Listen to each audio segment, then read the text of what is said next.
রাস্তা যেন মরণ ফাঁদ, বিপদে সাধারণ মানুষের জীবনযাত্রা।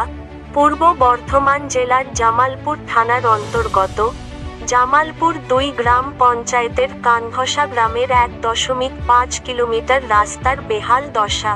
স্থানীয় মানুষের এই রাস্তায় যাতায়াতের পথ হয়ে দাঁড়িয়েছে মরণ ফাঁদ। একটু বৃষ্টির কারণে রাস্তা পুকুরে পরিণত হয়। প্রায় ১৫ বছর ধরে এই রাস্তার বেহাল দশা। ১.৫ কিলোমিটার রাস্তা, এতে করে ব্লক প্রশাসন কেউ জানিয়ে কোন কাজ হয়নি। সাধারণ মানুষ সেটাই বলছে। এই রাস্তা দিয়ে স্কুল, কলেজ ও হসপিটাল। সাধারণ মানুষকে এই রাস্তা দিয়েই যেতে হয়। এই রাস্তা যাতে তাড়াতাড়ি হয় সেই দাবি জানাচ্ছেন স্থানীয় বাসিন্দারা।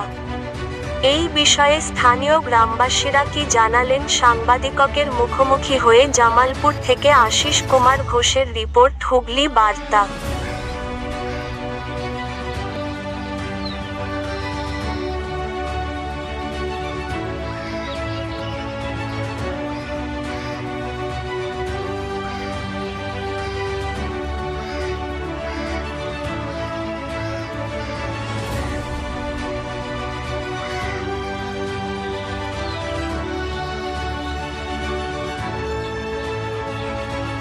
বেহাল দশা রাস্তা, এতে করে কতটা সমস্যার মধ্যে পড়তে হয়? আমরা খুব সমস্যার মধ্যে।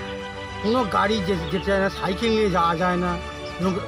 মানে যে কেউ কিছু হলে, একটা হঠাৎ করে রুগী হলে সে যেতে পারে না। এই রাস্তায় তো স্কুল, কলেজ, হসপিটাল, হ্যাঁ, সব এইটার উপরই নির্ভর করে, আর কোনো রাস্তা নেই। এতে করে অনেকটা সমস্যায় পড়তে হয়। খুব সমস্যা, খুব সমস্যা। এতে করে কি প্রশাসনকে কিছু জানিয়েছিলেন বা ব্লক হ্যাঁ, প্রশাসন? এর আগে একবার কতবার কি অনেক কিছু হয়েছে।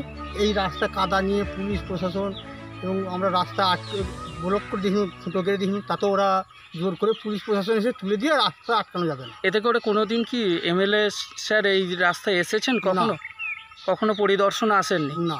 তো এতে করে কি চাইছেন যে কি হোক? রাস্তাটা যাতে ভালো উন্নত হয়। আপনার নাম? সহদেব মল্লিক।